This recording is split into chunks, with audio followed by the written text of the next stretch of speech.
Hey guys, welcome back to Auto Repair guys. Thank you guys for watching and subscribing to the channel guys. If you have a vehicle made by General Motors such as guys Chevy, GMC, Buick guys, Cadillac, and you're wondering what vacuum leak is like, okay, what is vacuum leak and how to fix vacuum leaks, stay with us guys and we'll explain what causes vacuum leaks on GM vehicles guys.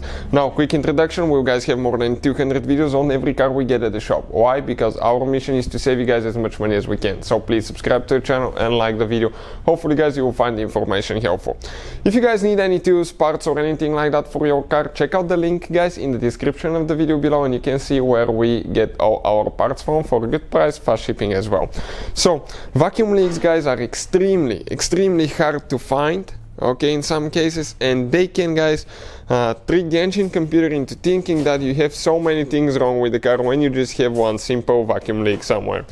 This is why, because it's very complicated engine guys, and we're going to explain how engines work nowadays. Doesn't matter if you have 4, 6, 8 cylinder, the procedure is about the same.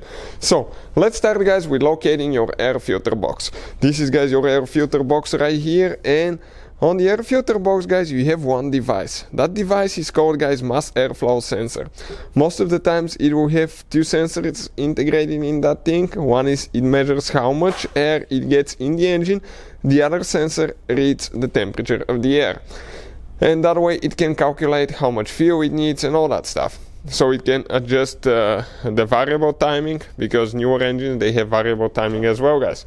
Now what that means about that MAF sensor.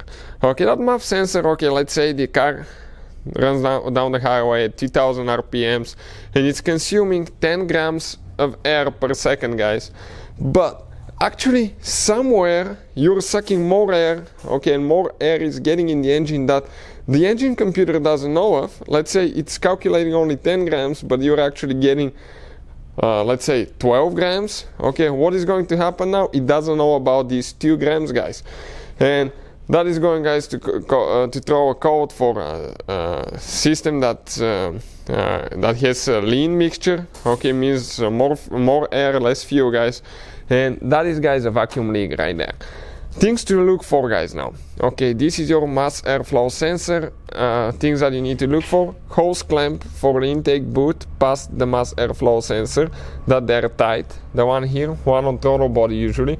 Now this is number one reason guys for vacuum leaks. Okay, that intake boot looks perfectly fine, right? The car has only 39,000 miles, and if I go like that, if I squish it, check it out, this is completely cracked boot guys.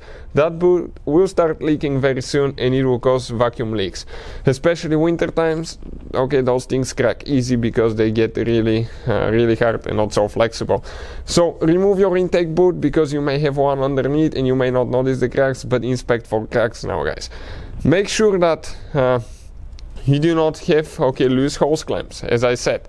Another thing now guys, okay, is you have the purge valve. Purge valve is what brings the vapors from the fuel tank to the intake, and they can burn through the engine. That way the car is more efficient and you're not releasing gasoline vapors in the atmosphere. So what you need to check, that hose for the purge valve that goes to the intake is connected, it's not broken. When they're plastic like that, sometimes they crack guys, and make sure that where it connects to the intake, everything's good there as well. Sometimes you may have to remove to inspect each of the components, otherwise it's impossible. Another thing now guys that could cause a vacuum leak, and many people don't think about that.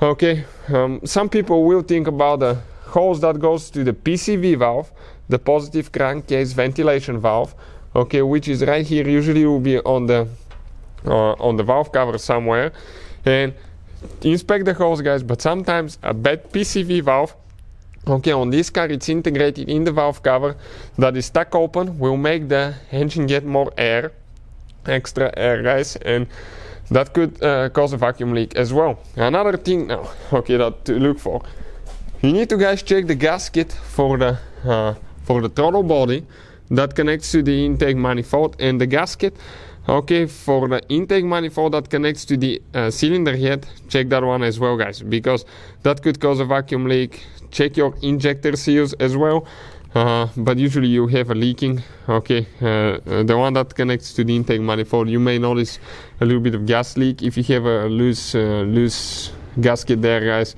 And another thing, guys, okay, very common is, check out now, this is your brake booster. This is where your brake pump is located. The booster is controlled by a vacuum line, and excuse me, that vacuum line, guys, is a hose that goes usually to the intake manifold, and another hose goes to the usually to the vacuum pump. And if you follow that line, guys, it goes to the intake manifold. These plastic lines often, guys, break very easily. When they get old, they crack. Okay, and you may notice that your brakes may get a little bit weaker, harder brake pedal as well because of that now, guys. So everywhere that the engine is sucking air, you need to check, make sure everything is good there. But pretty much, guys, okay, that's what vacuum leak is. That's what you need to look for. Hopefully, guys, the video will be helpful. Thank you for watching. Please subscribe to the channel for more videos, and see you guys next time.